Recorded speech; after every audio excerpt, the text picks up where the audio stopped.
Yes. Blah, blah, blah, We'll blah, talk. blah, blah. Blah, Okay, blah, blah, blah, blah, blah, blah. blah, blah, blah. We're recording. Let's go. Oh, we're live.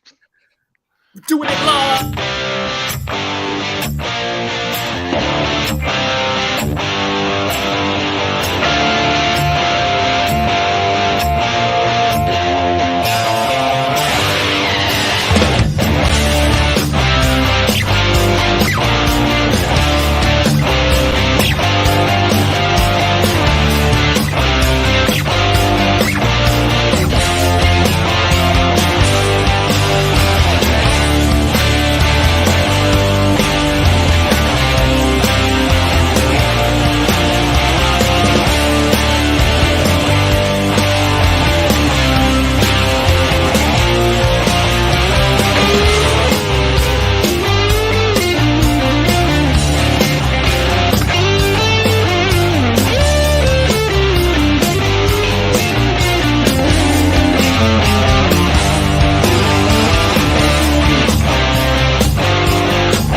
Hey, you dorks, this is Gunnar Hansen, Leatherface from the Texas Chainsaw Massacre, and you are listening to The Dorkening. Hi, I'm Brian Johnson, and although you probably accidentally stumbled across it and have no idea why you're watching it, you are in fact watching The Dorkening. Hello, this is Tom Kenny, voice actor, the voice of the Ice King on Adventure Time, and SpongeBob SquarePants. Ah, meow. Oh, Gary the Snail, too. Hey, guess what you're filling your eye holes and ear holes with? The Dorkening! Oh, I love the Dorkening. Very popular in Ooh. And Bikini Bottom.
Everyone thinks because you're a zombie, you don't know good coffee.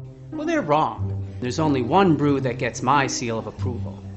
Deadly Grounds coffee is my guilty pleasure. The aroma is so intoxicating. It brings all of my neighbors out of the woodwork.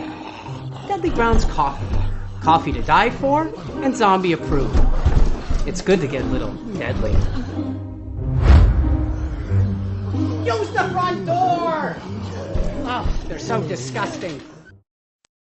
Hey, happy Tuesday, everybody. You're watching Splash Pages, powered by the Dorkening Podcast Network. We have an awesome show scheduled for you, as always.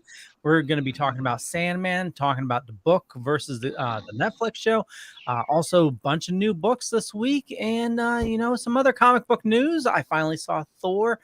She-Hulk comes out this week. Tons and tons of stuff. So, without further ado, Velvet Joker, how's it going, bud? It's going great.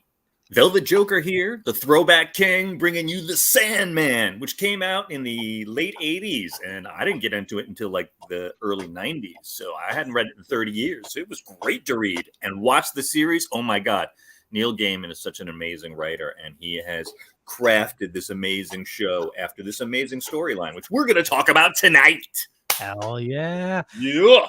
Mr. Mollo. Oh, hey, it's you. While we're doing the show. We're talking about Sandman. It's a dope book. You should definitely be reading it if you're watching the show. All right, roll the credits. Jar Jar. All right. Rich was really high. Drew was really low. I'm going to be right in the middle and just be like, hey, guys, welcome to the show. It's another week here at Splash Pages. You're wrong, William Pace, but that's okay. We all have opinions, and sometimes they suck. But thank you for watching. Well, I mean, we got a bunch of stuff before we. I'm only kidding, of course. Like, my opinion, I'm always wrong. So no, nobody is wrong with your opinion. It's your opinion. For it's you don't need to be wrong. It's just thank you for validating me. Can I say You something? may be right. I may be crazy. But I'm just maybe Just the maybe clown that you're looking for. Turn out the lights. Please, Don't somebody. try to save me. To change me. All right, this has gone off the rails. We haven't even started the show. I was going to say something before we I got start. new toys. This is very different now that I've met a nice chunk of you in person. I feel like these squares are a little longer now that they've evolved to be rectangles for more spaces. So the squares have grown into your heart. Okay, you know what, Leo? I said it's just interesting. I didn't say that this is Tetris. Okay, get your head back in the game, out of your butt. Okay, I understand you just got out of vacation, but calm down. Second thing, I'm very excited for this show, but there are some things that we should address first beforehand. I need to admit something. I'm behind again. I have not watched so much. I haven't seen Thor. I know Leo has. I haven't seen Prey yet, which I know these two have. Heard it's awesome. So good.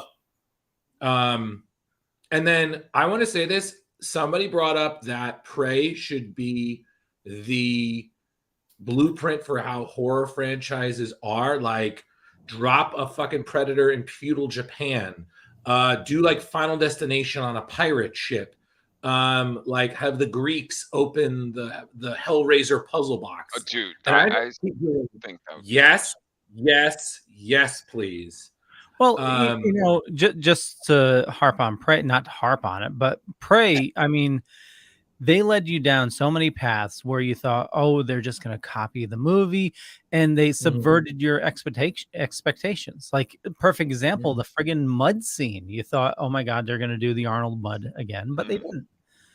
It's Prey is awesome. Which makes sense because the Predator learns. Yeah. Well, no, this is before. But still, they learn. Yeah. Like, it would make sense that the future Predator would not be fooled by the same tricks as the past Predator. Did you guys think, and this is not a spoiler in any way, Drew, did you guys think the way the Predator looked was a more primitive version? Because to me, he didn't look quite the same without his helm, if you will. Well, do you think that was purposeful? Like, I did think it was purposeful. Like the Predator didn't want to be overpowered. Well, so I snuck into the Wednesday Dorkening show last week while on vacation. I just popped in real quick just to talk about Prey. Yeah. And I took it as, like, if you're thinking about, like, maybe this is Predator's first, well, they might have scanned Earth and realized that Earth really isn't, civilized. And if you think of a hunter, you're going into the woods bringing just what you need. You're not going to overpack or anything like that. And that's what I took it as. He's going onto Earth. He's starting with small animals to see what Earth has. Well, And the initial scene of him where he's still like camouflaged or translucent, it almost looks like he's like a hunter with the backpack on and yeah, stuff, and like he's going out into the wilderness and getting yep. ready to, yeah. Yeah. So I mean, like his helmet, he just had, the three dots thing. I don't want to spoil it, but yeah, there were a lot of things he didn't have, and I took it as it was less civilized prey that he was going after. I also need to say this. I'm hoping that Prey's success will have more people looking into other things because I'm sorry, I don't want it as a live action, but I think Batman versus Predator would be a phenomenal That would be anime. kind of cool. Am I right? Joe? Hey, Joe. Yes, I would totally love even a Spawn Batman would be kind of dope. But well, no, Spawn listen, I mean, I know you're going to have to deal with, but I think Marvel owns Predator and Alien right now. They do. I'm sorry. I still say like that was one of, like, we reviewed that earlier, I think last year, and what a great read that was, Batman vs. Predator. Oh yeah, and absolutely. Check it out on our YouTube channel. It's there, I promise. And I also think another good thing for us if we're feeling Predator, I recommend, I'm going to be honest with you, Judge Dredd versus Predator was a great read. And they do have some really good tie-ins to the Predator franchise in an unexpected way. I'm just saying, if we review that, 100% down, because I had to review that for an article. It was a solid read. Yeah. I think if the one thing that Prey definitely proved was that is still a viable franchise. Very much. There's definitely stories to be told. Yeah.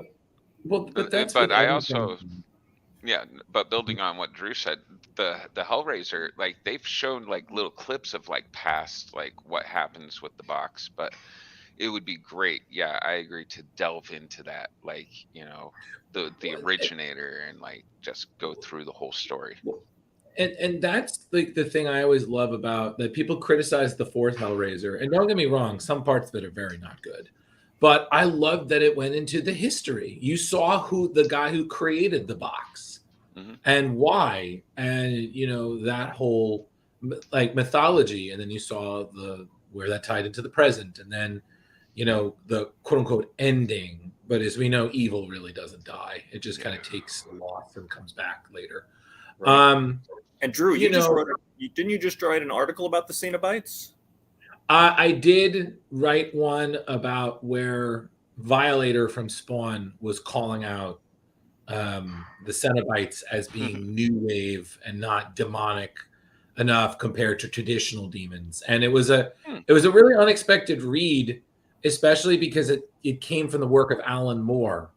So yeah, a lot of people don't know this, but Alan Moore did a lot of work with the Spawn universe early in the 90s. He did a lot. He did a couple of guest spots here and there. He did a bunch of mini series for the Spawn universe. It was really interesting. It usually had to do with Violator and demons. So, and also somebody hunting him down in the bathroom for an autograph. Exactly. Alan Moore? Who went for that? Well, that was that's a reference to the Fabian Nicieza. Okay. When he was talking remember about now. I caught that. Somebody is ballsy. But I'm sorry, I wouldn't be surprised if somebody tried doing that to Alan Moore, because dude, that would Alan Moore. I'm sorry, if I was a content creator and someone did that to me, I don't care who I was, I would give somebody some shit. I got to watch Liefeld give somebody some shit for interrupting him during lunch. That was hilarious.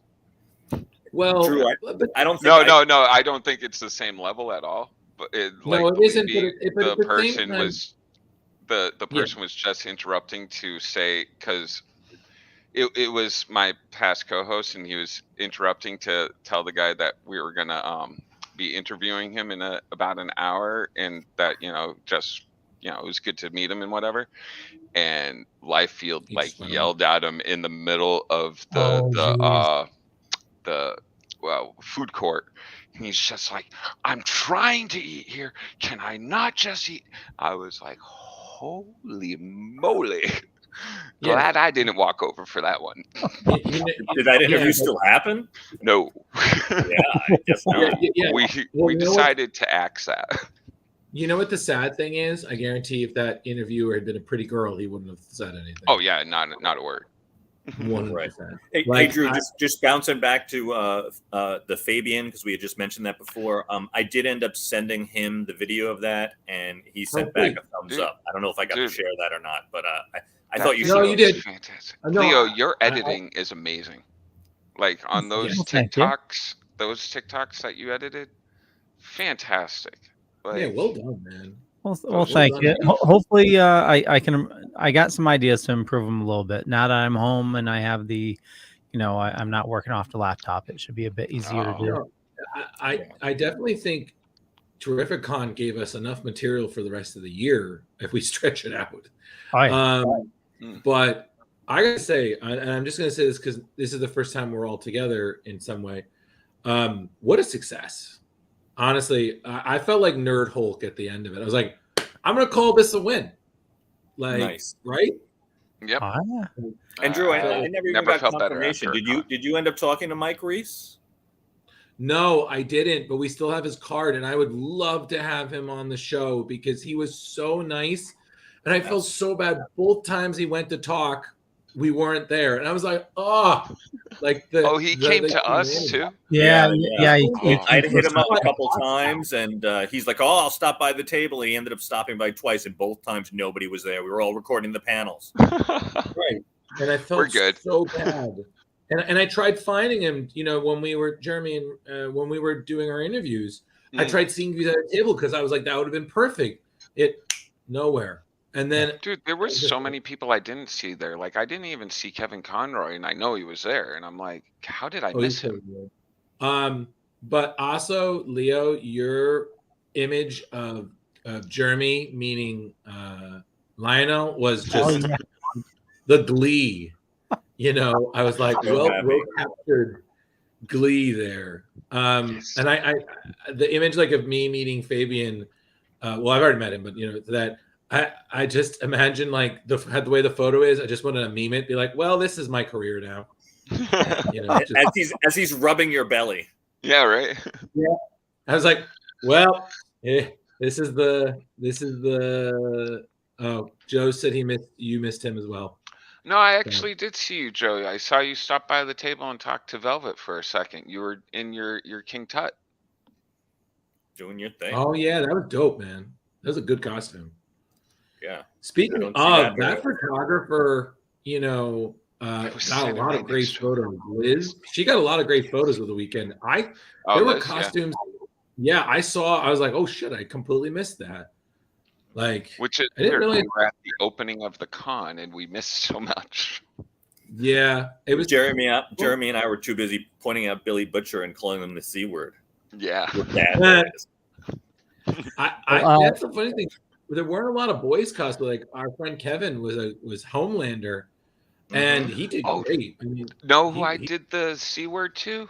The young Iron Cheek. I didn't even know it was him. He is such a nice guy. I didn't even know it was him. I talked to him like 3 times throughout con. He's carrying around an Entertainment Earth box full of toys. The first time I saw him, I was just like, "What's in the box, man? What's in the box?" And I was just busting people's balls, and he came over and he was like, "Oh, nothing." Blah, blah. And I'm talking to him just like cool. And then I called him Billy Butchie, a fucking cunt, the other day, and then he smiled, laughed, he walked around. And yeah, dude. And then I find out at the end of con, it's the young Iron Cheek. I'm like, oh my God, I'm an asshole. Oh, so I don't know if I told you guys this, but I had made a habit when I was Deadpoo that I kept if I kept running into any Scarlet Witches, I was just like, Wanda, I just want to let you know this is probably your fault. And I kept running. There's just one Doctor Strange kept running into. And I was like, Steven, do you validate? Because I'd like to go home. So can you just do the sparkles and send me home, please? You know, I'm kind of mad that I came in and Endgame was over. Like, I'm like on Howard the Duck shit right here. And oh no, sorry, go ahead. No, but that was it. It was fun being Deadpool again. But I will also say one more thing because I really do want to get to talk about other things. But I feel that now that I've met Jeremy, who again, I can't believe how tall he is. Any joy I see from him going forward will be compared to how happy he was winning the Lego Millennium Falcon. Like that was joy. That was him at the top of the Rocky steps. Just you know, I got contact joy just standing near him with that. I was like, Leo wow. can tell you, Yo-Yo and there's other people that are usually with the Dork, and they win everything. Oh, Yo-Yo wins everything. Like, and I win nothing. I watch I'm like, oh, always the bride, never the bride, or vice versa, bridesmaid, never the bride. Yeah. And dude, how easy those questions were. I was just like, they just gave me a Lego fucking Millennium Falcon for that. Wait. On another thing, we can say congratulations, right? To you, Jeremy, right? Right? Sure. Am I right? Yes. Yeah, you're right. Yes. It is official now. Yeah, he liked it, so he put a ring on it. I put a ring on it. Wait, what? Oh, you guys didn't tell me that? Oh, I didn't tell anybody that. I put it on Facebook, or she put it on Facebook. One of them put it on Facebook. I might have put it on Facebook. No, she put it on Facebook. No, Jeremy, you did because there was a debate you were asking. Jabo, it's a trap. oh, yeah, that's right. That you are right. Yep. The other was not happy. Yeah, we're not talking. What am I talking about? I'm focusing on the happy. Which, the happy was fantastic. No, it was great. Like, that happened that weekend. No. When we went up to Maine, I had to clear it with my youngest to make sure, like, all in the world was kosher, and how excited they were when they heard. Like, it made me know that I was making the right decision. So. You know, congratulations. Yeah, totally. Yeah, congratulations. Wow. I feel good about it. Well, you know, meeting her for the first time, you know, and seeing how happy you two were together, and you could tell that, like, both of you have just like awesome hearts. You know, it's just you're. She is my rock at these things. Like, she used to come with. She's been to like 2 or 3 other cons with me when I was with the geeks, and she like right away like took like I take care of the house at home, and like the kids and her, and like she goes off to work, and I make sure, you know, laundry and cleaning and everything's done. It's the totally opposite when we're at con. Like, she like yeah, like I broke down in the middle of con after seeing Jay Moore's, and like she saw it coming, and like she pulled me to the side and made sure I was okay, and like it's really good having her there. She knows when like I need to chill out and like go eat something, and make sure, you know, just make sure I take care of myself. Well, that makes us happy that you have someone special in your life. Yeah, Jeremy, it's called a handler. Okay? Yeah. That's what every partner of a nerd becomes. My girlfriend has happened. Rich and his partner haven't. Mrs. Pond would most likely be doing it behind the scenes. You know, so welcome to the world of con. People go to cons, and the girlfriends that love them. Well, having somebody that actually wants to be a part of my world is so different. And thank you to Mrs. Pond, who was a partner, because she ingratiated her home to me when we went to Terrific. How was that? I got to sleep next to Riley, the dog. Whoa. We've only seen him on video. You've actually seen him in real life. Yeah. Wow. Did you make sure you left? Leo, did you leave the mints on the pillow? You know? Did you leave? I did not know. Hey, I got to have a nice Did you tea fill in the out the- morning. Although Leo offered me a beautiful egg sandwich, but I Yeah, that would probably Did be a you, better idea. Jabo, Oh, God. Miss Pond taking away the wallet. Honey, I know I said no spending, but these Transformer figures. Jabo needs me to take them. Well, actually, real quick, Jabo, if you come across a Cosmos, please hit me up, please. Give them a good price, but make them work for it. But I have one more question. So, since your girl met all of us, what was her opinion of us? Or does she like us better than your old crew? Oh, definitely. Like she also noticed very much so at the end of con. I don't know if Leo or Rich know, but like I used to take like a week vacation, not vacation, but I would shut down. I would be off of social media, everything after con. Like it was just so much for me, and I felt so just wasted after a con. I felt energized. It felt good. I was happy about it. I felt like really good about the whole weekend. It was amazing. Yeah, well, you'd much rather be with a bunch of positive guys than a bunch of negative crap. Yeah, well, you know, basically, the company matters. Also, Leo, thank you. Again, one more thing I want to say before we get to this. So, thank you for giving me a heart attack about the Joe St. Pierre interview. Okay, he just messaged in the group like, "Oh hey, Drew, did you drop the I forgot what it was, like the sound adapter?" And I was like, maybe. And you know, I was like, deny. Like, they have you caught on film. How can you deny, Drew? And then Kevin is like, did it break? He told me it was fine. I was like, yes. I was like, I'm gonna own up to it. Yes, that happened. And it was like, oh no, it's fine. I included it in the interview, and I was like, motherfucker. Well, for everybody watching, definitely check our YouTube channel. You know, you guys did some awesome interviews, but you know, I tried to start it with, you know, some comedic stuff, and I couldn't pass that up. Like, to see your face when it just hits the floor and you hear clunk, you know, it's just yeah. And then Kevin doing that was expensive. Yeah, exactly. I was like, great reaction. Well, that was expensive. And I'm like, thank you, Kevo. Like, much appreciated. You're you know, I just felt bad because I felt like I was doing all the interviews, and that's why I was like, okay, Kevin gets, you know, Kids of the Hall, you know, Jeremy gets Lionel. I was like, okay. Like, I was so happy that you were that energized to do interviews. Like, it's great when you don't have to sit there and go, all right, who's going to do this one? Oh, I just did this one. You guys do that. Oh, I don't want to do it. And like, people, to have people, like, I think we all complimented each other so well. Like, fantastic. Fantastic job by everybody. Listen, Jeremy, if we had the time that day, I would have literally spent all of Sunday hopping from interview to interview to interview to interview, like 100%. Yeah, celebs. We should have done that Saturday because we were tearing. Like, maybe we set up like an interview team to go around on and while other people are doing panels. An interview team. So next year, all depends on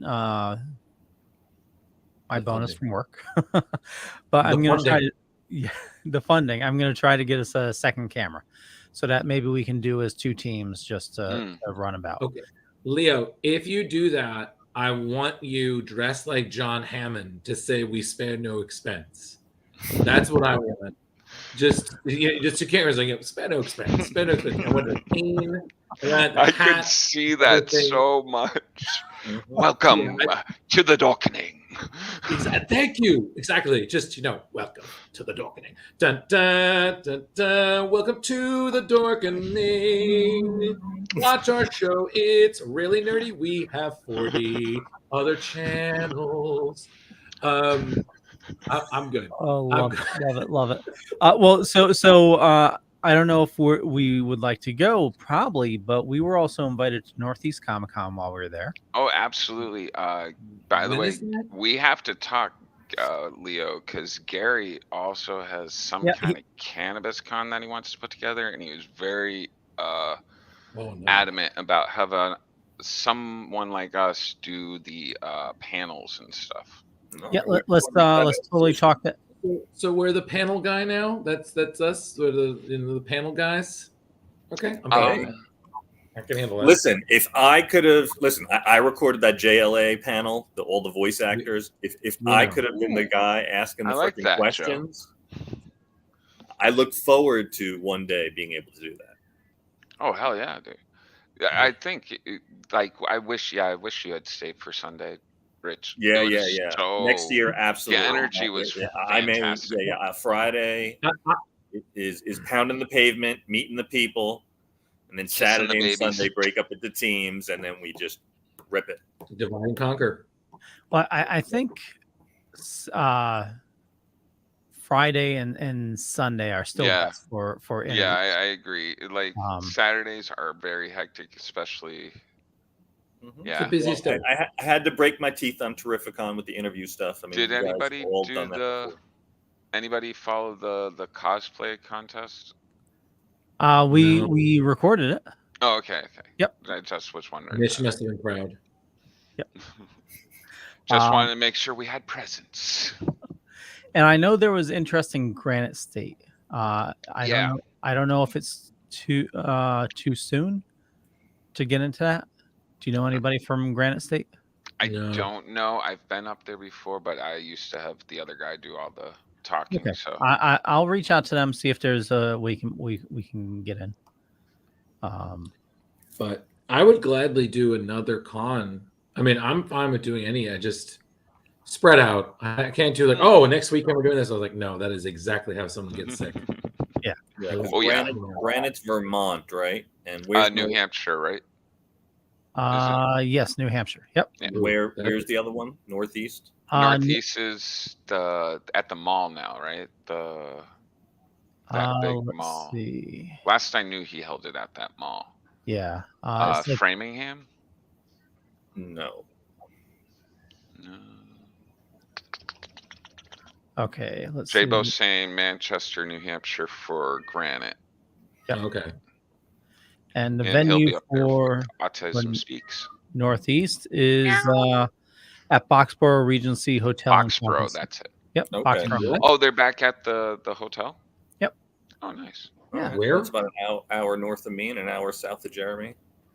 And that's far from me. West. It's about 2 hours for Leo. East. Go east, young man. Way Is too that many far hours from for me? Is that like 3 hours for me then? Yeah. Where are you? Drew? How far was Mohegan for you? It's about 2 something. Yeah, it's probably like 3 hours then. Oof. Three and a half. Northeast is where Mona from Who's the Boss thought she knew me. That was an That's interesting interaction. I was like, whoa, Mona. And she's just like, oh, how are you doing? It's been so long. I'm just like, I think you have me mistaken for somebody else because I would know if I knew you. No, that Jeremy. That's when you say, "Oh, I like to show you who's the boss." Hey, Yeah. Mhm. I'm good. I probably would have. I'm good. That's the only. Like, well, show- it's been great. It's so long since I've seen you. I mean, I'm single now. Yeah. You can have a childhood fantasy fulfilled. That would have been interesting. Oh my God. No, that's. I probably would have got in No, trouble because yeah. I think she was going through delusions. And Joe, we love Super Mega Fest. I know they're under new ownership now, so are they? yeah, so we'll need to make contact with the new owners. But yeah, Super Mega Fest has always been a great show as well. Yeah, for partying. Party. That's about it. I don't do that anymore. I just smoke when my is stuff. when is Northeast Comic Con? November. Yeah, they do usually a fall and a spring show. Right. So, Leo, what do we got in okay. news? Nerd news. Oh, nerd news. Yeah, let me. Well, So I know it's been a couple weeks. I was on vacation since we did a show, but I know a bunch of DC news dropped. The cancellation of Batgirl. I know we haven't talked about yet. James Gunn announced that all his projects are safe. Yes. Awesome. Wait, Leo, small thing. Thank Yes. you to my vacation. I finally saw all of Peacemaker. Oh, Nice. yeah. What'd you like? Or Did you what? love it? You must have loved it. Okay. Fucking amazing. Like, hands down. I was like, thank you, JetBlue, for providing HBO Max. And I saw Peacemaker. I was like, well, this is going to make this 3.5-hour trip to Puerto Rico just fly right by. And you know what? It did. They were great. Every episode was great.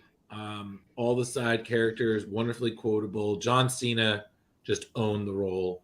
All the side characters were great. I like that it's still left open, and I'm excited that there's going to be a season 2. I'm like, oh, yes, more of this, please. Unless they canceled that. No, they did not. No. They James Gunn confirmed announced that- all his projects were safe. Oh, okay. Okay, cool. So, That's a James Gunn project. so I just wanted to say that. Continue, please. Yeah. So what do we think about Batgirl being canceled? Don't care.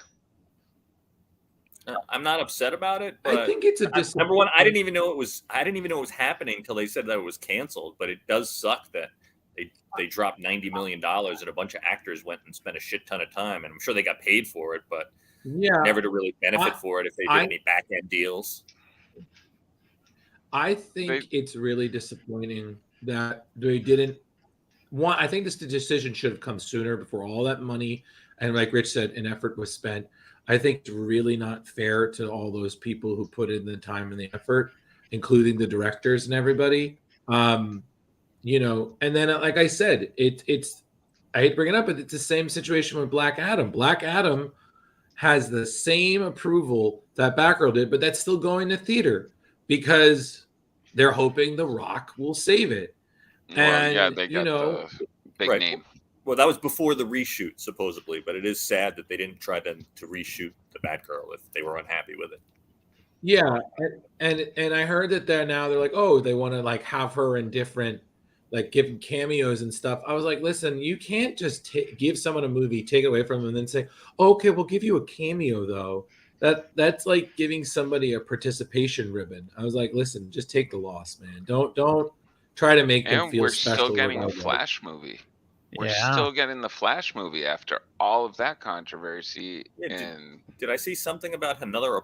He did like some kind of apology and saying it that he having some was mental issues. very generic. Yeah, I was wondering if that was induced by the studio being like, dude, we're about to drop you. You better drop some kind of statement to the public and go do a rehab or psychiatric for a few weeks. At least that was my. I hope that he's going to get the help he needs. But it was definitely a PR person wrote that. My opinion is that definitely seems like a PR person wrote that.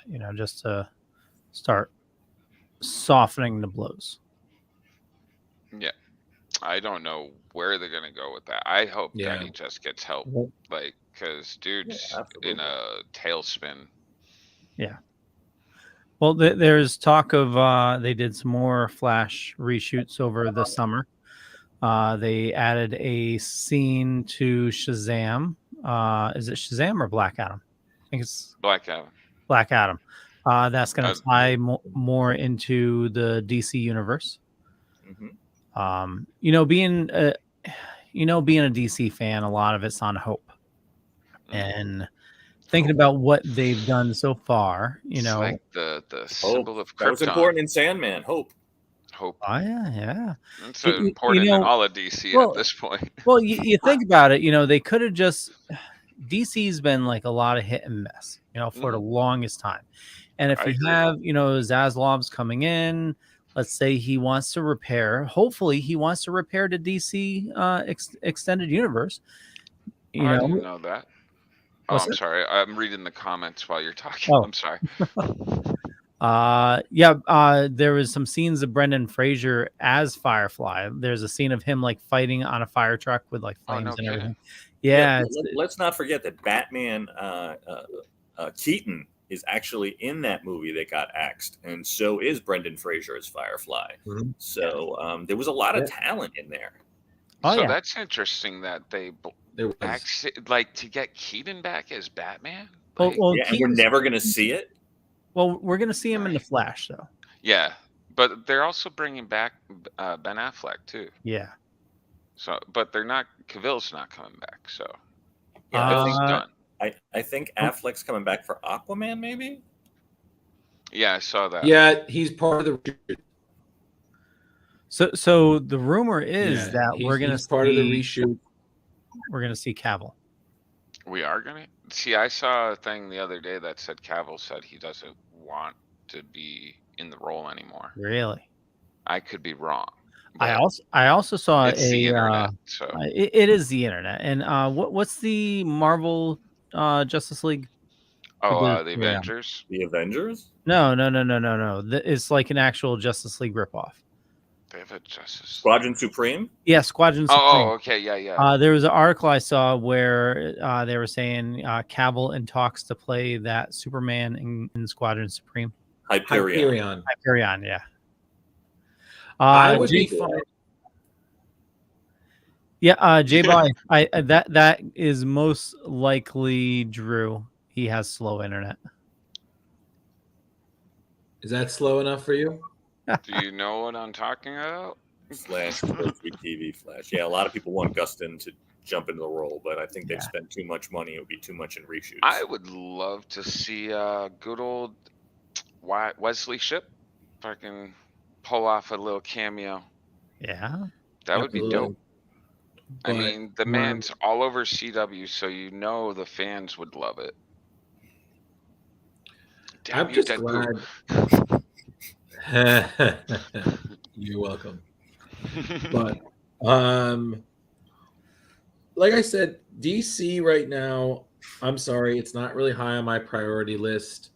I feel like a lot more they're just making more mistakes than they are winning.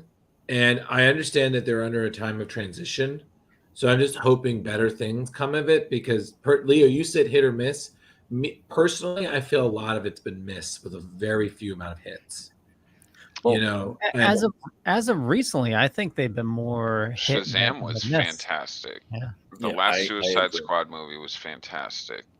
All the HBO Wonder Max Woman stuff has been sucked. Doom Patrol was great. Doom Patrol, yeah, all the shows have been really good. Harley Quinn. That cartoon, the third season, holy crap! Yeah, it's great. A lot of sex in that one. A lot of sex. Well, yeah, and Batman singing, like what the fuck? I love James Gordon in that show. I'm sorry, James Gordon and Harley Quinn is superb. Well, that's because Christopher Maloney is Gordon, and he just plays crazy exceptionally well. Oh, just fantastic. And Clayface, like, who cannot love that? I'm really clamoring for a Morbius 2. More Morbin time? I think you just broke the internet. Speaking of Harley, somebody today was trying to. I was reading through some things on the interwebs, and somebody today was trying to say that Sony was doing better at building a universe than DC. I was like, hold on. Just because they're like pushing these movies and not stopping doesn't mean they're doing better. Like they just are throwing the shit against the wall and like let it rip. I knew about this. I follow Frank Cho, and he did one of the alternate covers for this. So yep. I have to admit I ordered 3 covers. Oh my Really? God. Of course you did. So Harley Quinn's 30th anniversary special. You milestone chaser. Are you doing the Riddler's year 1? No. Oh, that looks so good. It's supposed to have he is the actual planner of the Killing Joke, the Killing Joke, and he gives the plan to the Joker because he got bored with it. So Like, so this there's is this. this is not One Bad Day. Oh yeah, One Bad Day. That's what it is. Oh Sorry. it is. Okay, so that just came out, or that Yeah. came out today. Yeah. Well, tomorrow. Okay. Tomorrow. Today. Well, yeah, DC's on Tuesdays now, from what I understand. Weird. I know. So That yeah, must really mess up LCSs. Like, Yeah. here's the book. No, you can't have it till tomorrow. yeah, that does look. So Tom King, yeah, that And does. Tom Look, King's a great writer, by the way. yeah. I'm picking up just because his name's on it. I'm also reading another book by him from Image called Everlasting Love. I know, weird, but Tom King, the guy can write. I don't know, his Mr. Miracle run, the Vision run was great. Well, Like Batman Volume 3 Batman, started off really strong. I've loved his whole run. I don't care what anybody says. That Mr. Even the Miracle cat was and we all amazing. knew the cat and Bat weren't going to marry, but like Yeah. whatever. Yeah, I did enjoy that part of it. When they took the vacation, it was just that whole Bane City got a little All right, convoluted. you're right. The Bane City was a little lame. Yeah, but before that, Gotham Dude, Girl and he's the reason Kite Man's in Harley Quinn, I bet you. Because Hell yeah. he made you care about Kite Man and Batman. I was just Kite like, Man's origin story in that. Holy shit! holy crap. Dark. I thought this, no words. If only he could write Condiment King. Right? Yeah. That'd be So, cool. real quick, so Harley Quinn comes out September 20th, and so these are the covers I picked up. This is Classic Harley. yeah, Stanley Nice. Art Germ. Hubba hubba. Wow, that's an art germ cover. No, that's Yeah. gonna sell. No wonder you got it early. It's gonna sell very quickly. Yep. I also pre-ordered the Bruce Timm. Oh, nice. That is really Beautiful. nice. I Yeah. gotta tell my guy to get me that one. That one is. That's Is that gorgeous. a special order one, or is that like still retail? All of these were I just called my local comic shop and said, "Hey, could you order these for me?" And yeah, he messaged me that he was able What's to the get. last one, Bill? Last one is obviously Bermejo. Nice. So I You can call him pass that. Bermejo? I call him Bermejo. Yeah. I get names wrong, you know that. I just figure it's got to be like Spanish, so the J's not there. Bermeo. Bermejo. So Bermejo. Swamp Thing was awesome. Yeah. So is there any other comic news? I have to be honest, I haven't really followed up much. No, it was just a lot of the items were from DC. Mm-hmm. Yeah. I see. Okay. So- well, Sandman was technically part of Vertigo, which was an extension of DC, so not too crazy Yep. to think about. Indeed. Yeah. And who did anyone not like Sandman? Who doesn't like Sandman? This is an amazing I have to story. be honest with you. It's one of the few things I don't really think I've seen much criticism against it. No, I was kind of shocked that Neil Gaiman came out about the gatekeeping of the show. I being on the comic boards that I am, usually there's always Jeremy, something. Yeah, And Jeremy, I hadn't I'm not seen surprised. much. Honestly, I'm not surprised because honestly, considering how beloved the series is, it's not really surprising that there would be people who gatekeep it. I mean, when Sandman came out, people who didn't even read comics were buying the book. Like Oh it yeah, like really changed the game. And the Black Orchid by Gaiman was. oh yeah, that's amazing. We should definitely look at that at one point. I also want to say this, and I know people credit Alan Moore for the person who creating the term graphic novel, which he despises, by the way. But of course, what else is new? I kind of feel Neil Gaiman is really more to attribute to that because if you read his work, there's definitely a sort of the way he writes, the stories, they feel more like literature than it does like your run-of-the-mill comics. Yeah, he's a magical storyteller, Drew. He definitely is, and I've read enough of his work, and I admittedly own quite a bit of it. I've read quite a lot. Not everything I've read from him has resonated with me as much as Sandman did, but it's still pretty great. Fun fact: Sandman was actually one of the books I read with Angie, my girlfriend, first when we were first dating, because she had never read it, and I owned it, but I had never read it. And I was like, "Oh yeah, sure, like I'll loan the books to you." So, and she reads so much faster than I do, so I had to blow through like Sandman in 2 weeks. And if you guys have ever seen the later volumes are thick. Oh yeah. Like, gee, I don't know how I did it. And I read the whole thing, and honestly, like, it's honestly truly one of the best comics of the genre. And I also think we're never going to see something like Sandman again. It really was lightning in a bottle for 70 something issues. You know, Neil just nailed it. Yeah. And it was taking an old character and actually making a whole new character with the old character, which was amazing. Right. Like, and that's what it should be. Like, that's, in my mind, that's how a remake should be done. You take something that was already there and you make it in a way where it pays respect to what was before, but it's still allowed to be its own thing. And interestingly enough, that original character, for those of us that have finished the series, and I won't ruin anything, but he does pay homage to that character. Oh yeah, yeah. So yeah, very well too. I was like, when I saw it on the show, I was just ooh.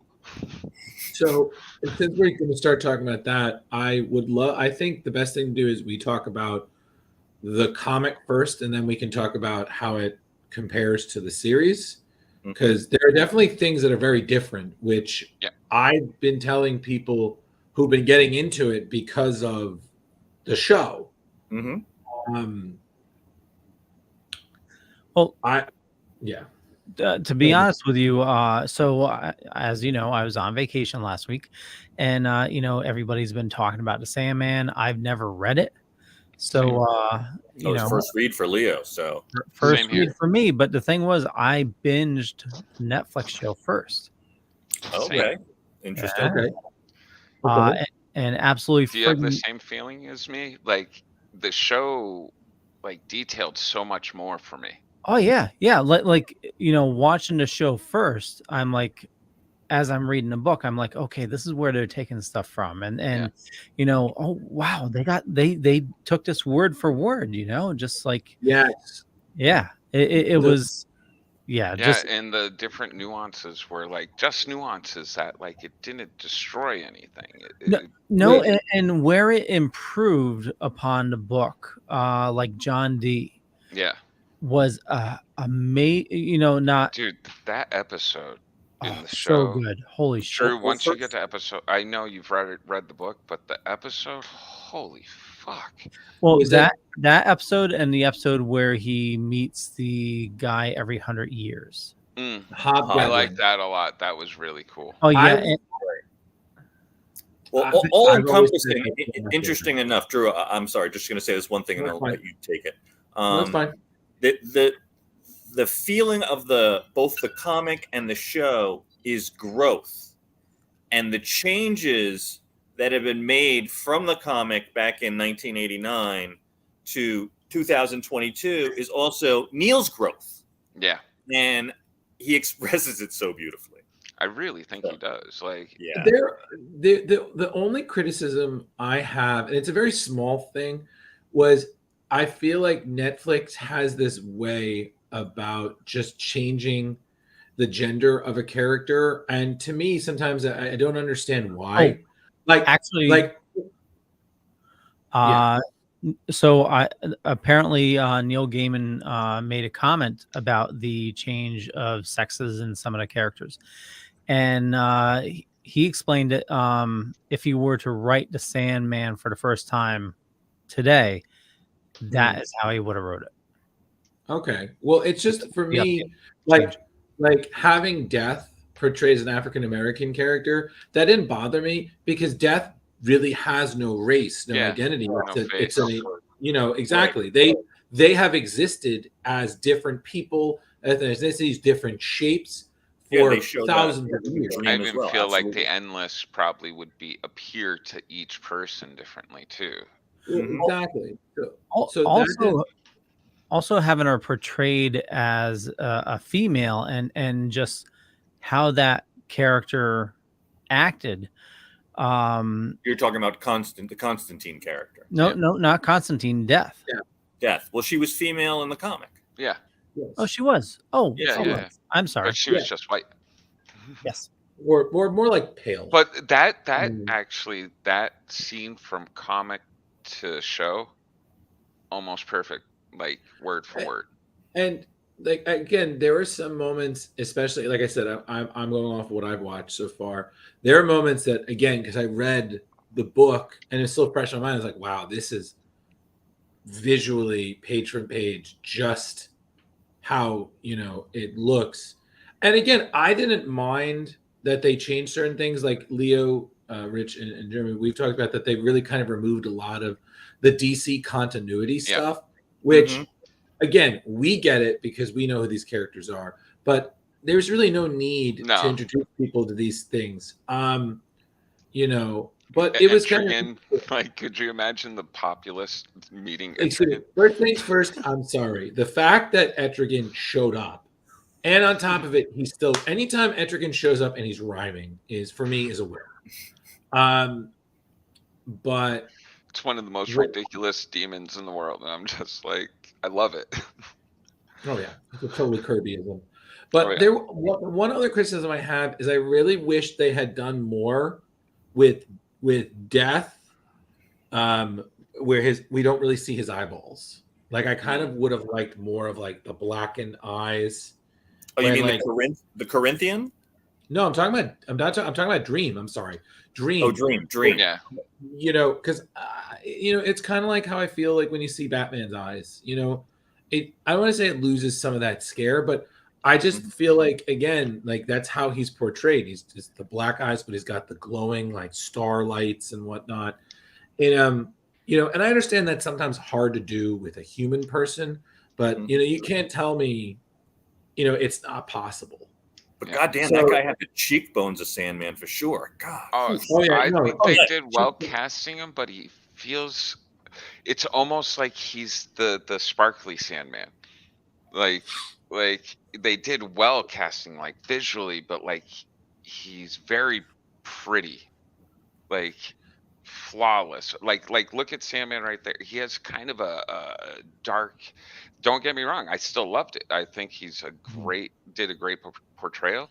But Yeah. even Emily, my girlfriend, was just like, I feel like he's like the Twilight version of Sandman. I'm like, I Again, get that. I'm still catching up, but I mean, like I said, I thoroughly am enjoying what I've been seeing. And again, rereading the book, I was amazed how much I like having read it already. I was amazed how much I remembered, and it's still great. Like I loved Cain and Abel. I forgot how much I enjoyed Cain and Abel as characters. Yeah, and they pull your heartstrings with the dragon. For real. Yeah. The gargoyle. The gargoyle. Yeah. I Yeah. love Yeah. the name. Gargoyle has to start with the G name. Yeah. Why they have to spoiler? But Call him Goldie. No, I mean Gregory. Why'd they have to do him like that? Yeah, that was a little sad, but because you know why, Leo, is because it wouldn't Brought have him made another egg. because it wouldn't have made sense with the contracts. So again, They had to cement the Sandman's character that yes, he had a heart, but he had to do what he had to do, but because he always felt obligations were more important. And that part of the growth of his humanity had how he changed over the series. And it's really funny because when, like, I remember reading an interview that Neil said that he has mixed feelings about the first 4 issues because he was really getting his footing. He's really trying to find his voice with the story. So he says that in each, like, he's still proud of them, but he said, like, in each ones he could kind of see flashes. And he said it was the story where Death and Dream meet, and he kind of moonlights with her doing her responsibilities. That's when he said he felt everything really clicked. after Dream had been freed, he'd got his ruby back, he got the pouch, he got the sand. After the whole stuff with John Irving. created, it was also really nice seeing. It's really nice seeing Constantine working with him.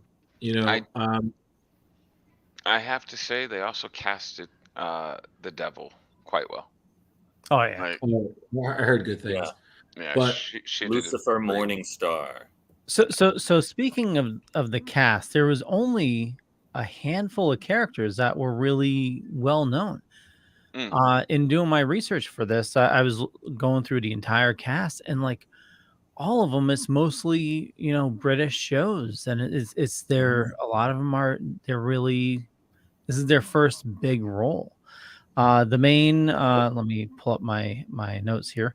So Tom Sturridge was Dream.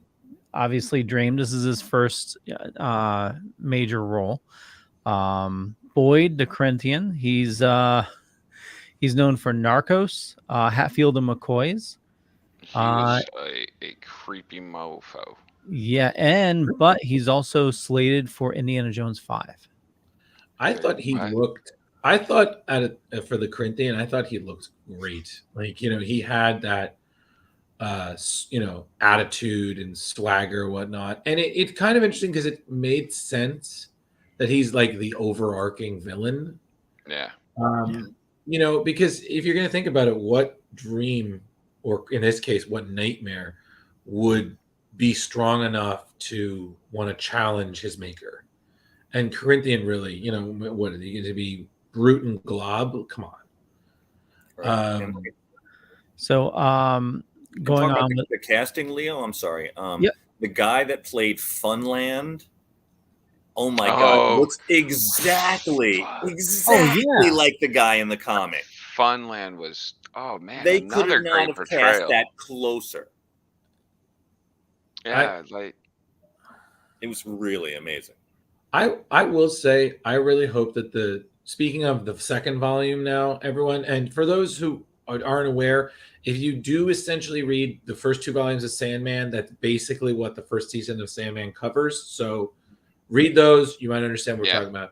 First 2 volumes or the first 16 issues. They crammed a lot into those 10 episodes, and they weren't even full hour episodes, most of them, right? And I think they were like 45, 48 minutes. Yeah. I thought the story with Nada was great, and just for any reference, Jeremy, that her imprisonment is a future storyline. Oh, cool. He does go back for her. So just I was wondering about, because I love the origin stuff, and all of a sudden he's like going past and he's just like, oh, by the way, blah blah blah. No, I don't. Right. And what they're talking about, guys, is the fact that when Dream is led through hell in the Netflix show, they just have what's the name of the demon? He just has a conversation with this woman about not forgiving her for whatever she did, but they don't get into that. But the comic delves way deeper into that story. And it's a sad story. Yeah. But I will also say that the Hobgoblin story has been one of my favorites, and I will also recommend that if you guys really enjoyed that, read the 3rd volume of Sandman. There's more about Dream's deal with Shakespeare that really is fantastic. I mean, the 3rd volume is the only it's the only comic series that ever won the Hugo. Oh, nice. And it was so surprising to them that they made it so that it would be the only one. But there is, how do I put this? Dream arranges for William Shakespeare and his men to perform Midsummer's Night Dream in front of a crowd that you wouldn't believe. That's all I'm going to say. And it's a great story. So the 3rd volume, I definitely recommend you guys reading because it is really great. But I love Hob. Hob was great. I love the idea that every 100 years they would meet, and you see the change. Fantastic. That Oh, is yeah. so It's a fantastic. profound storyline where Death It and is. Dream And- just walk into this bar. How would you guys feel? Like, I myself would definitely take immortality. Like, even if I was poor, desolate, like whatever, like I think it the for me as fear of like what's after for me is so scary. Well, oh,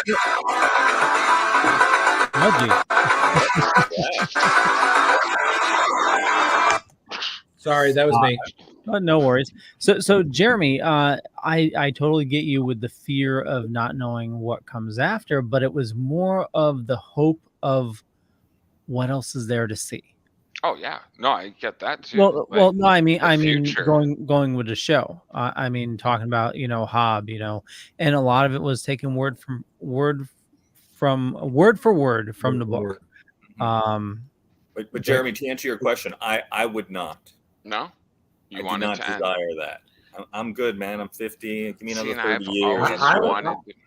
Give me another 30 I would years. be I'm good with like I would be good with partial immortality. Like give me like 200-300, and then I'm good. I can't do Hob. I've always had the 500 vampire years. thought. So you guys all want to? Well, you don't, Jeremy, but you guys would all want to work for another 100 years or so. Work? Ha! I wouldn't do that. I said, well, that's why I prefaced with "you don't work." But well, I take care of 5 kids, a house. I work. Well, I know it's different 24/7. kind of work. I mean, you know what I mean. But I think the other thing I do. I like is to what be I really, that asshole. What's that, Drew?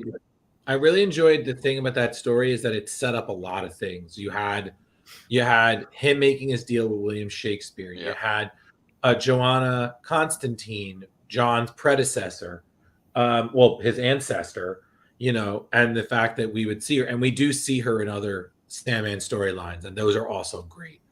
That is not different from the comic or the series. It's both female and both. That is not a gender. Exactly. And I really liked the scene where Hob basically says, "This is why you keep meeting me. You're lonely too. You want a friend." Oh, and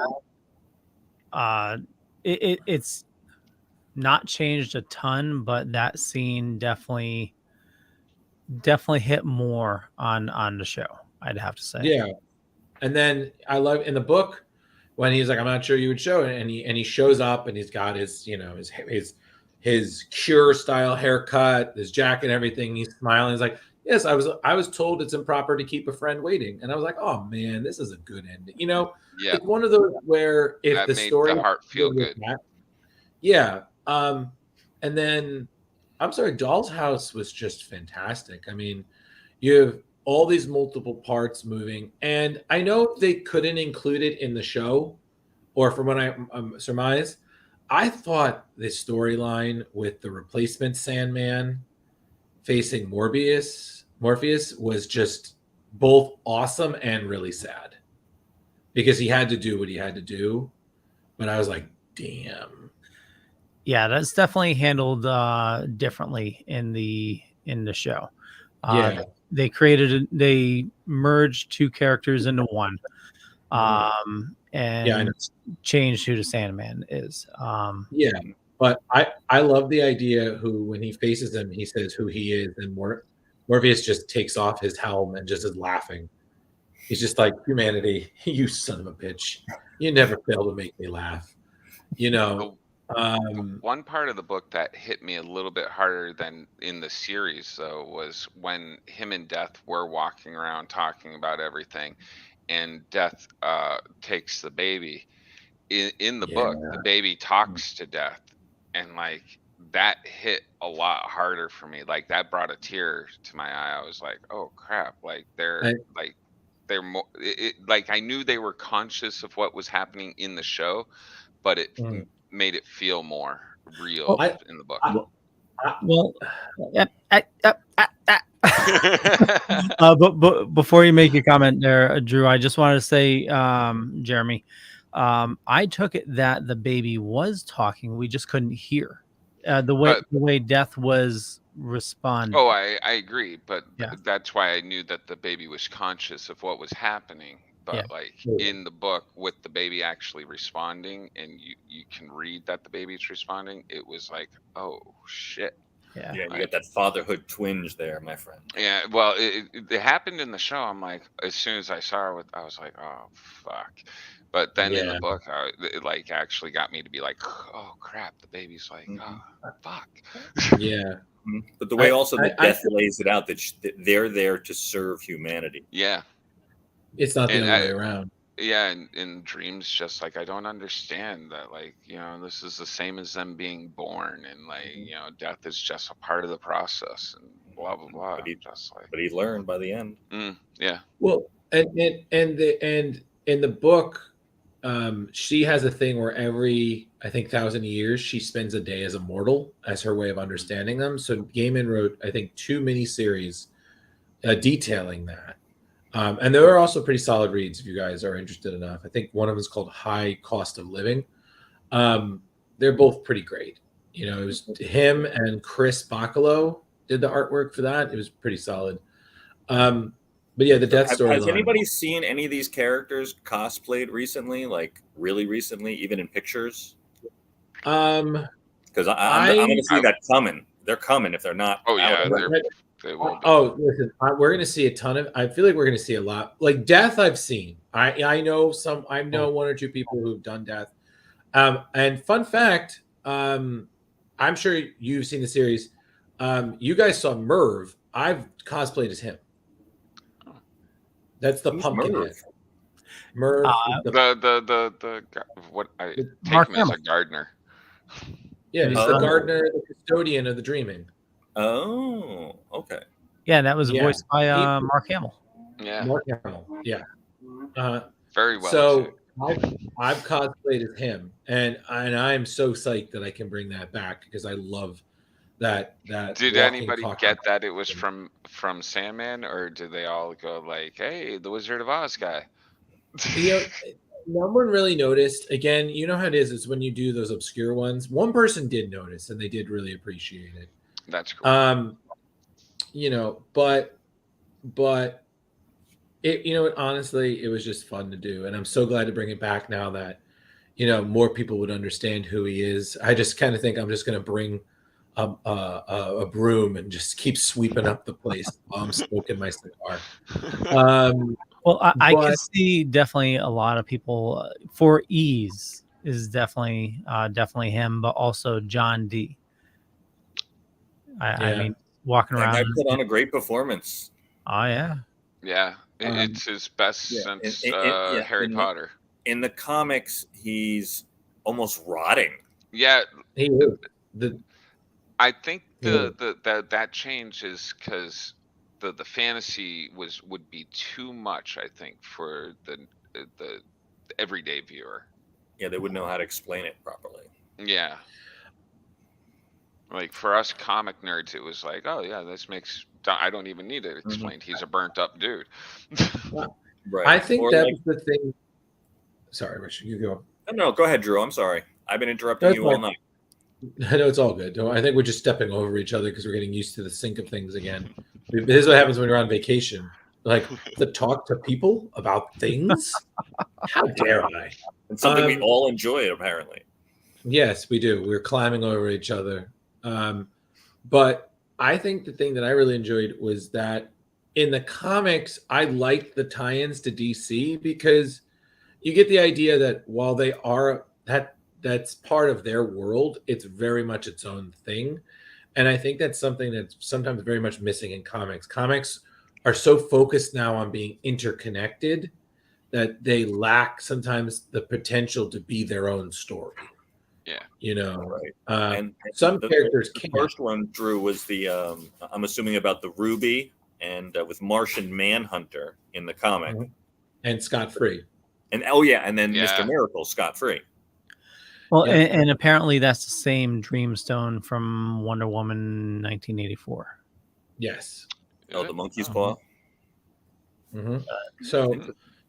So again, you know, I personally enjoyed it. You know, that Hector Hall showing up, who, if I'm correct, that's linked to Hector Hall because I know I've heard that name before. I feel like that's connected to Carter Hall, who, as we all know, is Hawkman. Hawkman. So, yeah. And so yeah, I was in my research today. Hector Hall is Hawkman's son. Oh, thank you. There you go. Right. Look at that. Yeah, and Well connected, Leo. and Lita also had a connection as well. Right, because I remember later on, Hector becomes the new Dr. Fate at one point. It was later in the early 2000s Justice Society that Jeff Johns was doing. Thank you. My brain was like, there's a connection there, but it was just I only knew because I just read about it, just a little bit ago, and Good digging, Leo. Good digging. I can't remember Lita's connection though. She also had 2 superhero parents. Well, Hippolyta, that. Oh, listen, I wouldn't be surprised if that was some sort of. Yeah, I think she has a Wonder Woman connection. I think there is a Wonder Woman connection. Hippolyta? Yeah, totally. But I will say one more thing. My God, the stuff that Neil put Jed through. I mean, that little kid, man. Dear God. So Lita Hall is the daughter of Wonder Woman and Steve Trevor. Oh, there you go. Sure. There you go. But I will say one more thing. The serial killer convention in the comic. When I first read it in the comic, I was like, wow. Because you don't think of something like that, but you're like, what would that like? Because we just went to a con, so you're imagining it like a serial killer convention, like. Yeah, true. When you watch the episode, you will not be disappointed. Yeah, not at all. I'm very excited. I'd have to say the episode handled it a hell of a lot better. I loved the issue. There were several issues that were friggin' amazing. And the show handled them even better. But the serial convention, the ending to that, when you think about what Dream did to them, it's very similar in the book, but their reactions are a lot more gruesome, and the ramifications ramifications were definitely a lot more. As the great Stan Lee said, enough said. Got it. Yep. Right. And listen, like even the diner scenes from earlier in the series are very different in the comic versus the show. Yeah. No less interesting. And I was having crazy. An 8-year-old watch the show with me up until episode 5, and I was like, oh no. It's episode 5. I was like, no. Yeah, when that guy from the kitchen dropped what he's been doing with Bet's son. Woo-wee! Yeah. Instead of his son in the comic, his son's out selling his ass in Gotham.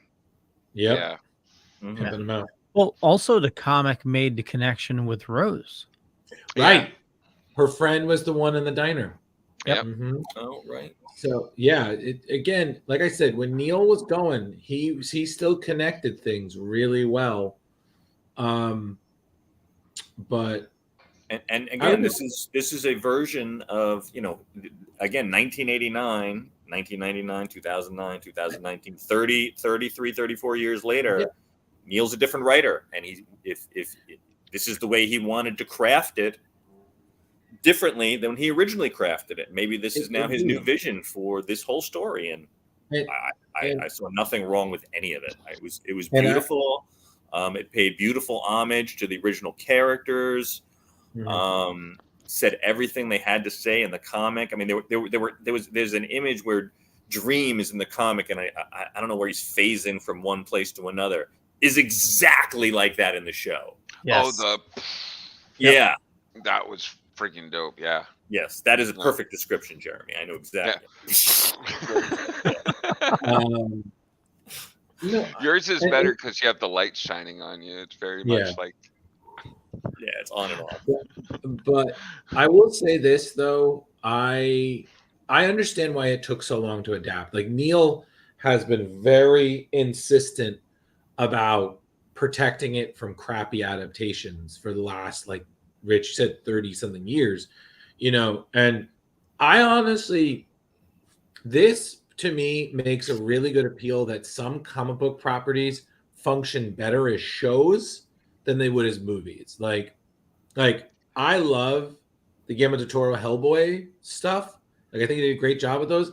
I honestly feel Hellboy would be better as a show because I feel think you'd be able to do the stories I think justice. most comics should be done as shows and build up to a encompassing movie. Like it kind of you could do the storyline a lot better. Like because I love the Marvel shows. Like you get so much more. It's a 10-hour movie each time. Like Yeah, Drew just saw Peacemaker finally, and come on, Drew, HBO Max. I mean, that's like 4 movies. yeah, it was, and it's so good.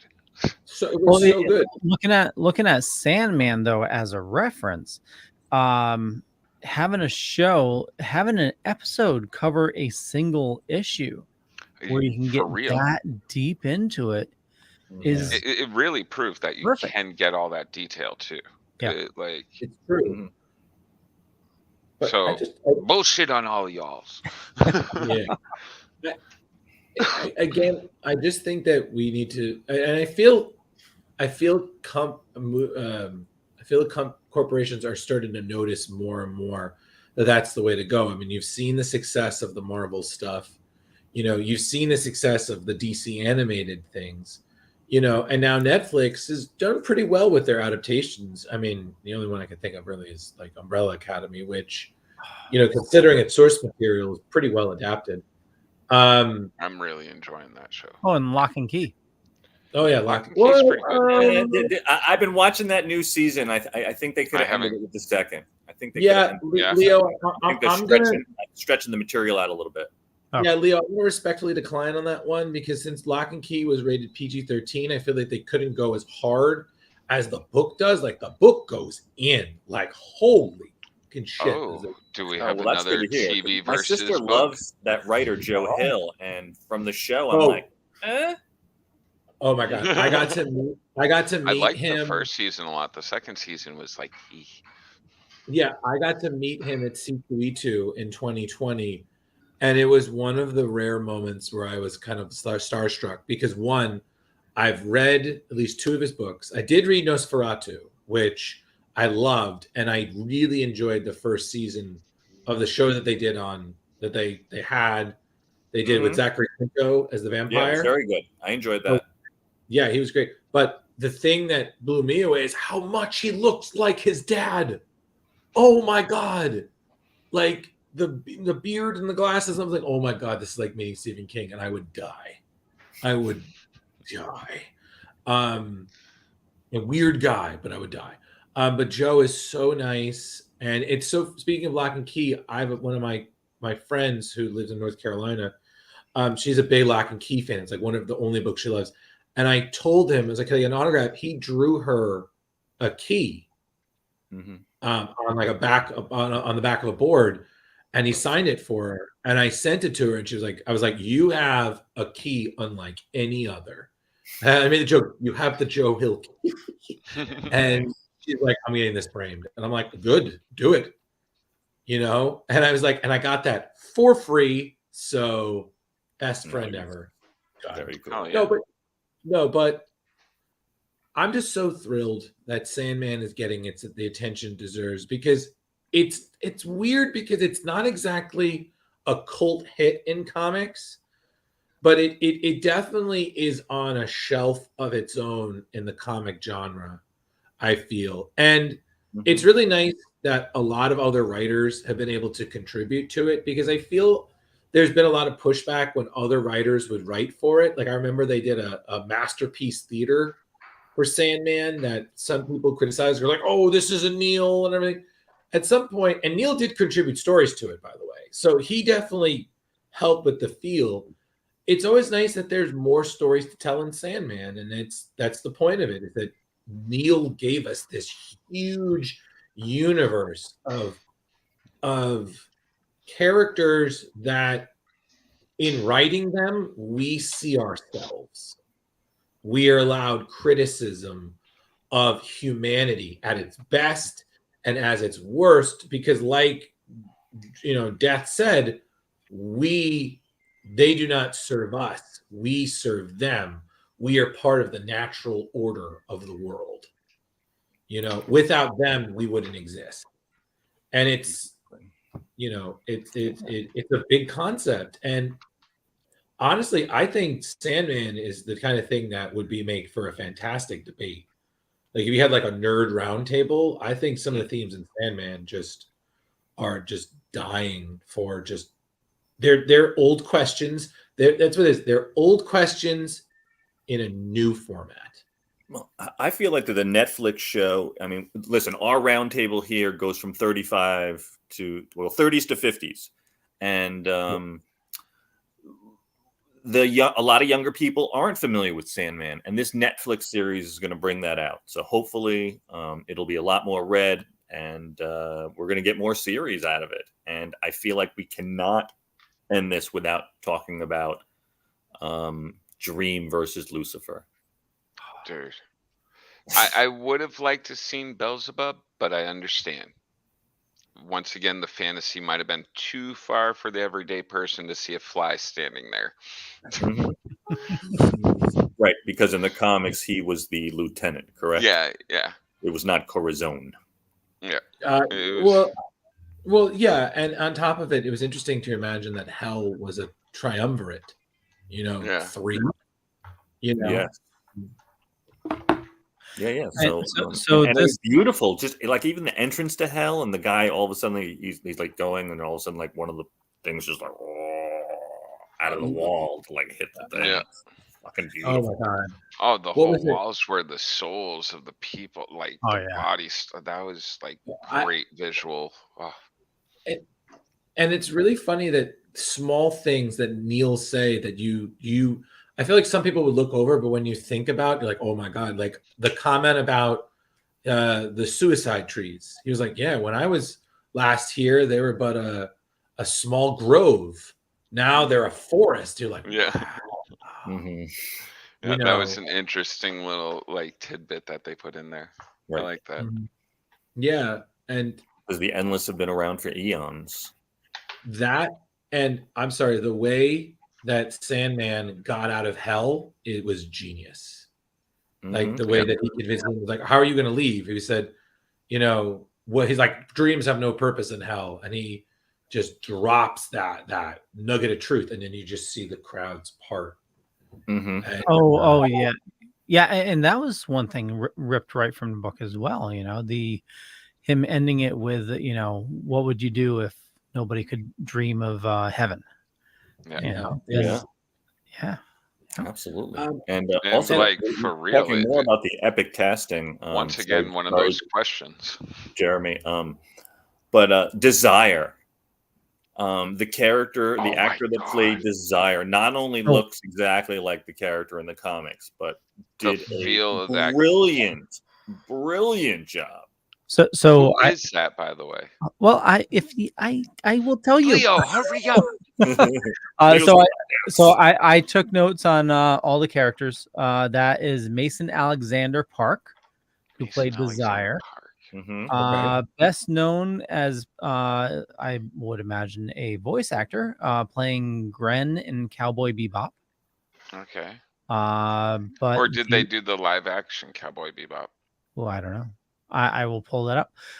But what was very interesting is they are listed for the new Quantum Leap. Oh, cool. So Scott Bakula's coming back for that, right? Oh, I hope so. Oh, please. Okay, so yeah, Mason Alexander Park is Desire.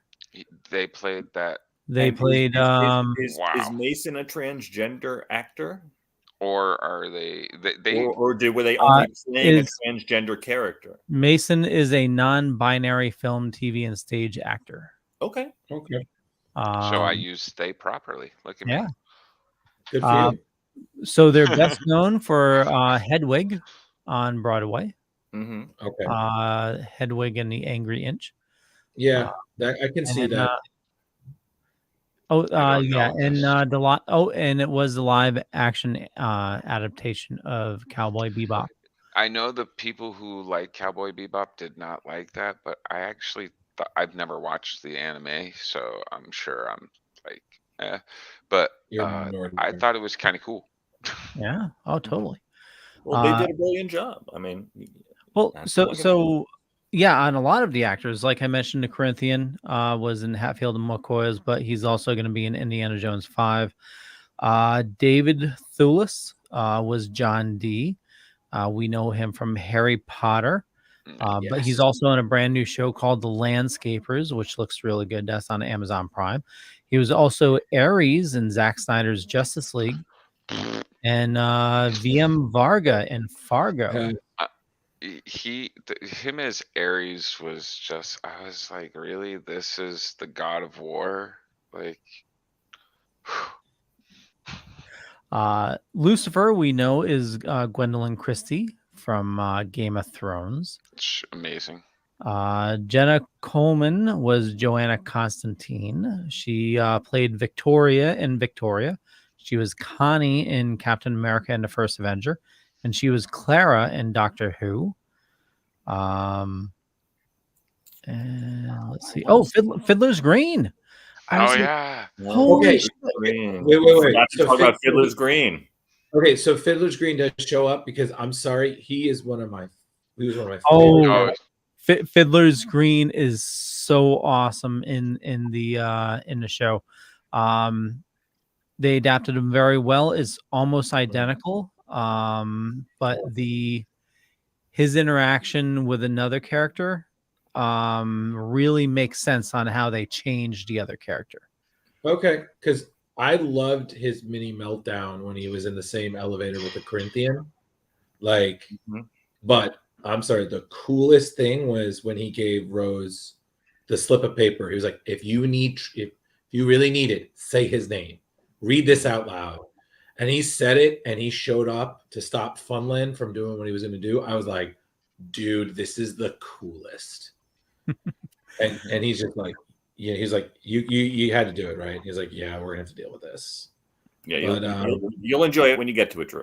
Yeah. Oh yeah, but one more question, just in general, because there's one part of Sandman I always enjoyed, and I know he shows up, Matthew. Yep. Voiced by Patton Oswalt, right? Yep. Yes. Correct. How did that fare? Because I would have preferred not Patton because it was very obvious it was Patton. He doesn't really change up his voice, but it was still good. Yeah, same here.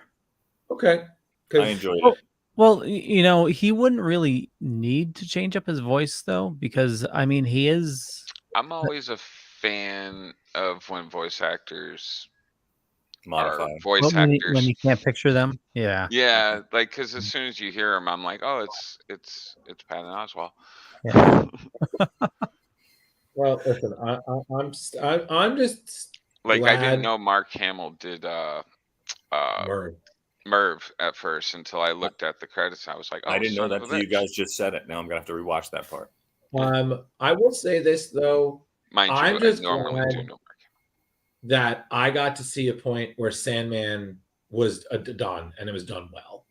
Because I know at one point they wanted to do it as like a movie, and I really don't think that would have worked. It would have had to be multiple movies. They couldn't have done it in one movie. Yeah, Definitely but not to this scope. Yeah, it would have been like watching Dark Tower. Like, well, apparently there's been several tries to do this as a movie, starting as soon as I believe 91. Yes, it's true. And the most recent one was one where Joseph Gordon-Levitt was supposed to star and direct, but then he left due to creative differences. So that was the last one. But honestly, I'm super thrilled about it. I'm really glad that a new generation of readers can discover Sandman on their own and appreciate it for what it is. And I'm all for people reading good comics. That's just my moral of my story is I love recommending people good stories because then they find new things to connect with, new characters to love and aspire to. That's how nerdery should be. And I think that's what Neil was talking about with the gatekeeping. Like these people are like, oh, I was there when Sandman was coming out in the stacks. Like you're, and there are always going to be those people because they love something, so they feel it's their need to protect it. Well, But if and we talked about this earlier, but in doing my research, I stumbled into YouTube, and just the negative videos. Really? It was sickening. It was About Sandman? about That's Sandman. interesting. Yeah. Like, Uh, as I was saying, through my comic groups and stuff, normally anything changed up in a comic series becomes like fodder for, the people that are just like, oh, they're replacing us, blah, blah, blah. Yeah. I didn't hear any of that. Yeah, the top videos that were coming up was, Sandman is woke, and Really? yeah, and Neil Gaiman made Sandman gay. Like, what the hell? Neil Gaiman can do Neil whatever he Gaiman's wants with always been Sandman. woke. Yeah.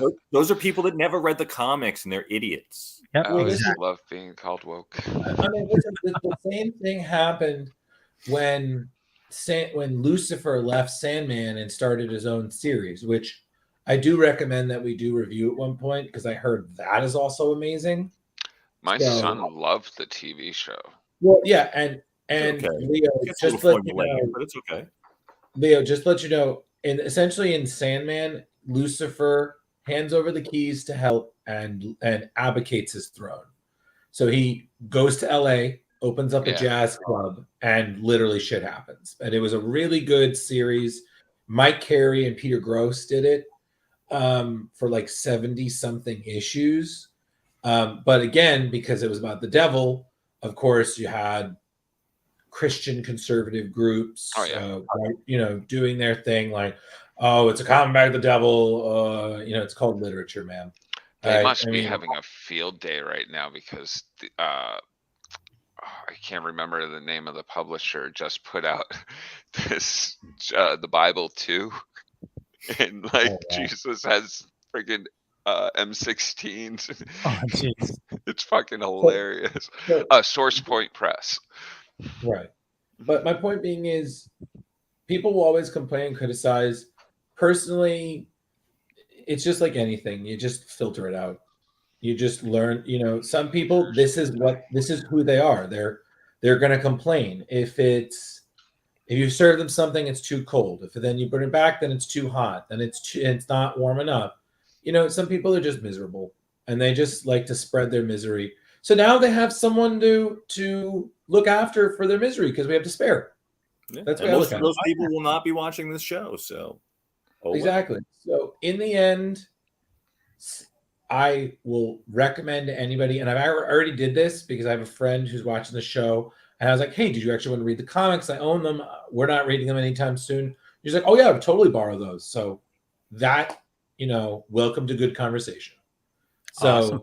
And like we said earlier, it doesn't matter if you read the comic first or watch the show first. No, I Yeah. think I was kind of shocked. I've shared the internet link a few times with people too. They're like, "Oh, I've been meaning to read this." I'm like, "Boom, here it is. No excuse now." Oh yeah, freecomics.com. Get them. Yeah. So we're running a little. Should we crowbar this? Well, but before we do, I just wanted to make sure I went through all my notes. Talking about the comic. So some of the differences that we mentioned. Hell, the African princess, we talked about that was more fleshed out. The way they handled the sleeping sickness, I think the comic handled it a lot better. I do too. Yeah, I agree. Though they kind of just glossed over it in the series. Well, they glossed over it, but it was more of, people just fell asleep. Yeah, or didn't sleep, or slept walk. Like they didn't get into. I think the book definitely was more intricate on that part. Yeah, and I think how they handled Jed, in the show, I preferred that better. Jed and the new character that they created.